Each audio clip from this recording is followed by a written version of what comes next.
السلام علیکم ورحمۃ اللہ وبرکاتہ۔ اعوذ باللہ من الشیطان الرجیم، بسم اللہ الرحمن الرحیم۔ آج میں سورۃ البقرہ کی فضیلت و فضائل آپ کو بتاؤں گا۔ آپ اس پر عمل کر کے بہت سارے رکے ہوئے کام اور بہت سے لا علاج مریضوں اور جادو وغیرہ آسیب کا بہت ہی اچھا علاج گھر میں ہی کیا جا سکتا ہے۔ دوستو میری پوری ویڈیو دیکھیں، آپ کو بہت زیادہ فائدہ ہوگا۔ سورۃ البقرہ یہ سورت مدنی ہے۔ حضرت ابن عباس رضی اللہ تعالی عنہ نے فرمایا مدینہ طیبہ میں سب سے پہلے یہی سورت نازل ہوئی، سوائے آیت واتقوا یوما ترجعون کے کہ حج وداع میں بمقام مکہ مکرمہ نازل ہوئی۔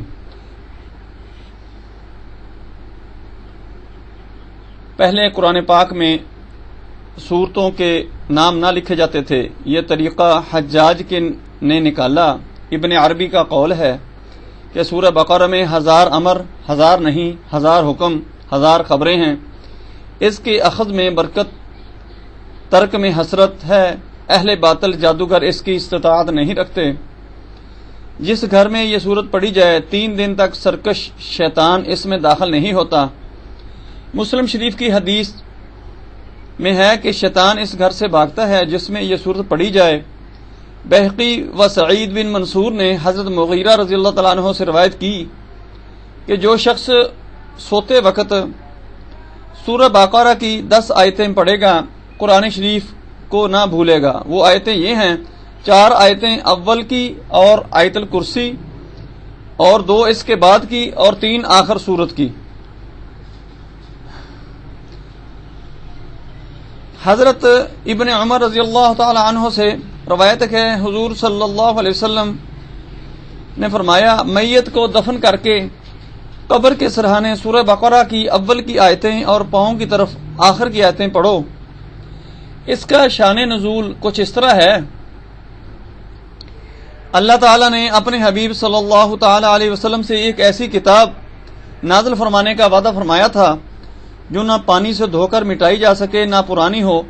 جب قرآن پاک نازل ہوا تو فرمایا ذالک الکتاب، کہ وہ کتاب موعود یہ ہے۔ ایک قول یہ ہے کہ اللہ تعالیٰ نے بنی اسرائیل سے ایک کتاب نازل فرمانے کا اور بنی اسماعیل میں سے ایک رسول بھیجنے کا وعدہ فرمایا تھا۔ جب حضور صلی اللہ علیہ وسلم نے مدینہ طیبہ کو ہجرت فرمائی، جہاں یہود بکثرت تھے، تو الف لام میم ذالک الکتاب نازل فرما کر اس وعدے کے پورے ہونے کی خبر دی۔ دوستو سورہ بقرہ اگر کوئی مریض لا علاج ہو یا جادو کا اثر ہو، اسیب کا اثر ہو، جو بالکل کسی طرح بھی کسی بھی عمل سے ختم نہ ہو رہا ہو، تو آپ ایسا کریں کہ گھر میں صبح کے وقت سورہ بقرہ کی مکمل سورت کی تلاوت کی جائے، پانی پر دم کر کے اس مریض کو پلایا جائے اور بلند آواز سے گھر میں پڑھی جائے۔ اول آخر 5 دفعہ درود شریف پڑھیں، درمیان میں سورہ بقرہ بلند آواز سے، جس سے پورے گھر میں آواز جائے اور مریض کے کانوں میں بھی آواز پڑے، تو مریض کے اوپر سے جادو کا اثر، اسیب کا اثر اور لا علاج بیماری جو ہے اس کا اثر ختم ہو جائے گا۔ میں اس کے ساتھ کوشش کروں گا کہ مکمل سورت کی تلاوت بھی ساتھ ہی ڈال دوں گا تاکہ تلفظ کی غلطی نہ ہو۔ آپ کوشش کریں کہ خود ہی تلاوت کریں، ورنہ اس کو بلند آواز سے لگا کر مکمل تلاوت صبح کے ٹائم اس کی سنا کریں اور گھر میں اس کی پورے گھر میں آواز پھیلے۔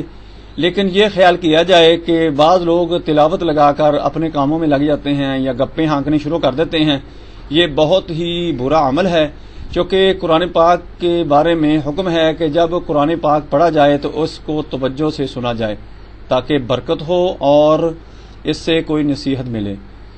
دوستو میری ویڈیو پسند آئے اس کو لائک کریں، شیئر کریں، بیل آئیکن کو پش کریں اور میرے چینل کو سبسکرائب کریں تاکہ آنے والے وقت میں آپ کو مختلف موضوعات پر روحانی اور جسمانی علاج کے متعلق آپ کو بہت ساری معلومات ملتی رہیں. اپنا خیال رکھیں. اللہ حافظ. السلام علیکم.